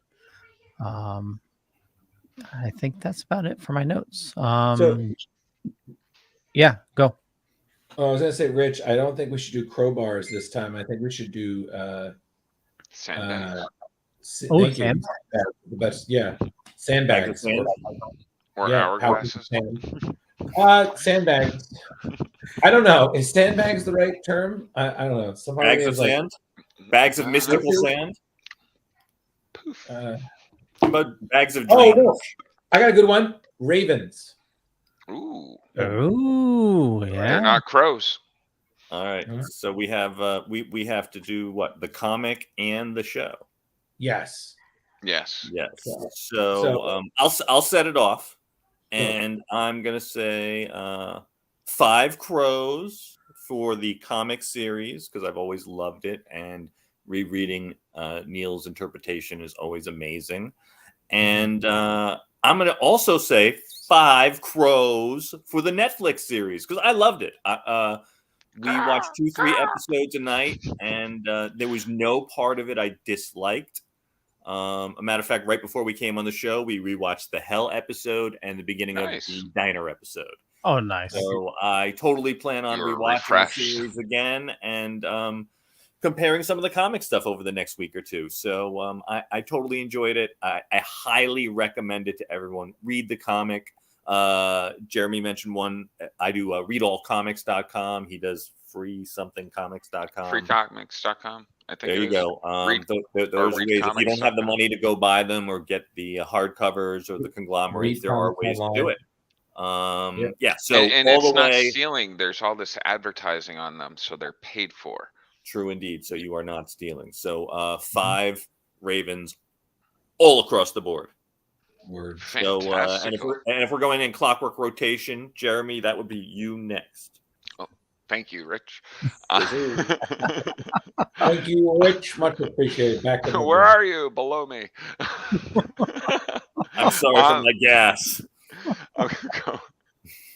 I'm going 4.9 crows for the book. Although I haven't finished up to where you guys are, I have to say the show is just that much, and amazingly that it's so confusing to me. I'm always that person. Well, if you like the show so much, you should really read the book because the book was way better. This I was like, they're pretty on par, but the show just explained some of the stuff to me a little better. I don't know if it was the visuals of seeing it in movement or whatever, but it was just a little bit better. So 4.9. All right.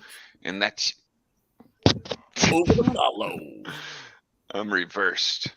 So for me, I'm gonna go with just like these guys have said, I'm going with a straight up 5 for the book. Honestly, you will not read another comic like Sandman, and I thoroughly recommend anybody, both if you enjoy good stories and good comics, Sandman is right there for you. For the series, I'm going to give it 4.5 simply because I haven't watched the rest. I'm fairly certain if I saw all of it, I would just give it a 5 Ravens all across the board. But honestly, from what I've seen so far, it's doing a great job, great cast, great writing. You know, I'm really excited to see more, and I really hope I don't end up getting killed for it. Your turn, Awesome. Leo. Yeah, so definitely the show, easy 5. Absolutely friggin' love the show. And Twisted Roots, hey, cheers, Hell dorks. yeah, man. Sandman rocks. Totally agree. So you know, as you guys been talking, I've been thinking about it, and like I was starting to lean your way, Jar Jar, going with like a 4.8, 4.9 for the book. But it got me thinking, you know, like I love each in their own way. There are certain things that the show handled a lot better and certain things that the book handled a lot better. And I think they really even themselves out. So I'm going to give 5 for both. I would highly recommend definitely doing both. There's enough difference that you can find enjoyment in both. Yeah, absolutely. Gotta one up me. And if you ever get to see Neil speak live, or you have the opportunity, I highly suggest it. As birthday present a few years ago, I got to see him in Hartford, and there were problems with the sound. But again, that guy, he's just reading his stories, but he's such an amazing storyteller. If you ever listen to any of his Audible stuff, it's really incredible. Not only is he a great writer, but he's a great orator. When I was working, I walked into a store in upstate New York that he dropped off signed books every now and again to. And for Oh, the wow. time that I was working up there, I friggin' was like every day, like, is Neil Gaiman coming in? Is Neil? Never saw him. I had an opportunity to see. Well, no, I learned that he was having an event at the New York Public Library, and I was like, oh my god, like in. And by the time I realized it, the tickets were already sold out. I was like, God damn. But That hurts. I knew someone who got to meet him, and they said like he is the nicest, quietest introvert you could ever imagine. But I think the only time I remember I hearing him speak, because I've been meaning to listen to some of his audiobooks, is that he narrated an episode of Lucifer. When the show originally got canceled, they had this one where they imagined it was like Lucifer in a different reality, like if the story had been a little different. And he narrated, and he did the voice of God. And hearing him talk, it was just one of those where I was like, I would love to hear him talk about Sandman, making it, reading from it. Like, can you just imagine how cool that must sound? Yeah. Just FYI, Harley has a hall pass for Neil Gaiman. Oh, please. Nice. Absolutely. Like 100%. Come on. Like, that doesn't probably good for you. Like, you have good taste. I'm sure Neil's going to be very happy to find this out. She crossed paths with him back in the day. But Amanda Palmer was not a fan of hers, so that didn't wasn't going on. Yeah. Oh wow! I'll tell you the story one time later on. Yeah, fair enough. I would love to hear that story. But no, like again, guys, this was such a great read. I'm all for. I don't want to say reading higher caliber comics, but definitely, stuff like this. Absolutely. Let's review, let's read, let's enjoy. So. I just wanted to end on one thing that actually I was going to say this in my review. One of the reasons why I gave it a 5. Sam Keith. Back in the 90s, I did not like his art. It was like when he was doing that Wolverine run, I was like, I didn't. I'm sorry, Jar Jar. I'm sorry, but I did not. Man, I did not. Opinions. Everything's subjective. Yeah. But I absolutely loved. We all have them. Sandman. Mm-hmm. You know what, Jeremy? We should torture him by reviewing the Max and comparing. Oh, that's where I was like, we got to watch that. The cartoon, do a TV versus book again. Oh, it's the Helm, Roots. I believe it's the Helm. You think so? I would have to say they didn't show as much of its. They didn't show as much of its power in these 16, but I think more in the further into the series it does. Ooh. The gem was the only. Was that no? I was just thinking. No. The will. There's more. I'm reading the actual comments as they come up. I'm not waiting for Leo. It could be his damn stubbornness. Well, I was just gonna say, but he didn't absorb all of them, did he? No, he only absorbed the gem, right? Yeah. No, he didn't absorb the gem. The gem had the most power. Supposedly, he gained a little bit from the sand, then a little bit from the helm, because they're his own his old tools, his own energy. But he said that he didn't realize how much of the power he had put in the ruby. So when it was destroyed, interesting, he absorbed it. Says he's felt more powerful than ever before. Did I have an eons? He forgot how powerful he was. I also want to say all right. Now the series ends with a little cutscene. Yes, which was not in the comics at all. Okay, I wanted promotion to know for about season 2. That's what I felt it was. Okay. I was wondering if that was in the comics. And also, just hope you guys know that Neil did a series with J.H. Williams that is actually a prelude to the events that happen in the first book. Oh, Okay. So if you know, that would be good to know, like what those people are actually up to. I know they were trying to capture death, but like, yeah, well, it's not. I'm talking to them like what Dream was up to, oh, and a okay. bunch of other people and whatnot. Like you definitely see him trying to catch the Corinthian. Mhm. In that, and the artwork is gorgeous. I mean, it was delayed for a bit, but J.H. Williams did such a great job with the ethereal club. It's again, Neil picked some great collaborators back in the day. I mean, I own all of it. He also like again, we could just talk about how great of a writer Neil Gaiman is. I mean, come on, Coraline, Neil Gaiman. I'm actually renting that from the library to listen on CD. Yeah, Okay, all of his good. mythology stuff is epic. All his Thor and Loki stories are amazing. You know, and also what I would love is maybe we could have one where we read some of Neil's short stories. Like he did a two-parter called Whatever Happened to the Cape Crusader, which is similar to Alan Moore's Whatever Happened to the Man of Tomorrow, which was supposed to be like, quote unquote, the end of Batman. It was around the time Batman died, I think, in Violent Crisis. Well, It was I'm a all lot Neil. more versed on Neil's books. So, Drew, I would definitely reach out to you for some more, because I know Gaiman's done quite a bit of comics. He has, and it's always interesting to see when he just does, you know, sporadic things. Like, for instance, I know one time in one story that wasn't involved with Neil, Lex Luthor met death, and it was Neil's death. Wow, So that cool. was, Okay. yeah, it was in an issue of Action Comics like ages ago. Do they in the comics? This is another thing that I've been something that was really intriguing to me when death was taking each person. Do they go more into that, like what happens to these? I mean, I know it's the afterlife, but do they No, go into like, is it their own personal afterlives? Is it no, because they in don't really.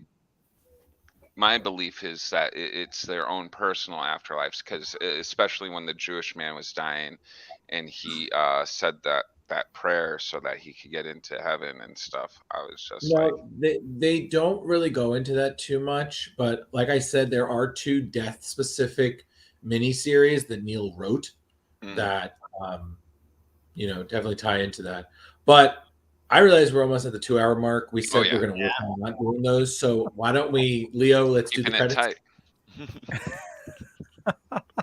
We'll get there. One week we'll get there. You know, it's I want to thank everybody for watching this fine evening, and hopefully before I'm done with my spiel, Velvet Joker will be back. Otherwise, it's going to be an awkward third seat. But yeah, for me, you know, just Google Leo Pond. You'll find a bunch of stuff. Could be true, could be not. I'm not going to say which is which, but I run the Dorkening Podcast Network. We got a ton of shows on the network. There's a lot of awesome people doing a lot of awesome stuff. For Splash Pages, definitely check out. We started a YouTube. We started a TikTok. Got some awesome stuff up there. And without further ado, Jar Jar. All right, let's see. You can find me over at Comic Book Lovers Buy, Sell, Trade, and Auction on Facebook. What am I on Instagram? Something on Instagram, and I actually started a TikTok this week because Woohoo! Leo started a TikTok for the whole Splash Pages, which you guys should all go check out.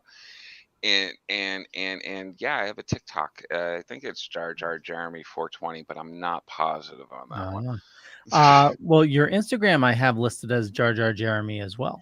Oh, well, there we go. Look You're at that. actually Jar Jar Jeremy 808 on Oh, the TikTok. 808. 808. I wonder why it's 808. I think you can change that though.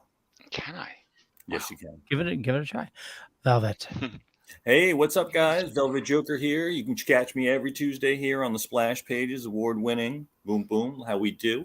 And yeah, it is exciting that we're, since this con, we've really been kind of assembling and doing more of an Arrow type thing. And we're trying to get all our media stuff proper. And Quack, quack. you can still see right now all of our videos on the Dorkening YouTube channel. But we have 4 or 5 new ones on the Splash Pages YouTube channel, which I guess eventually they'll all be migrating to our channel. As well, I also started a TikTok, which is Velvet Joker 1 at TikTok, and put a few out there. And we're going to see what's going to happen. We're exploring different options to promote the show.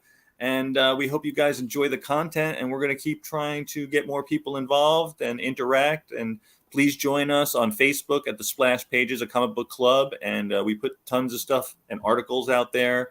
And we'd love for you guys to chat with us. Let us know what you want to hear, what you want to see. And we're going to keep doing fun stuff. Right. Hell yeah. Yeah. That we'll catch you guys later. Peace out.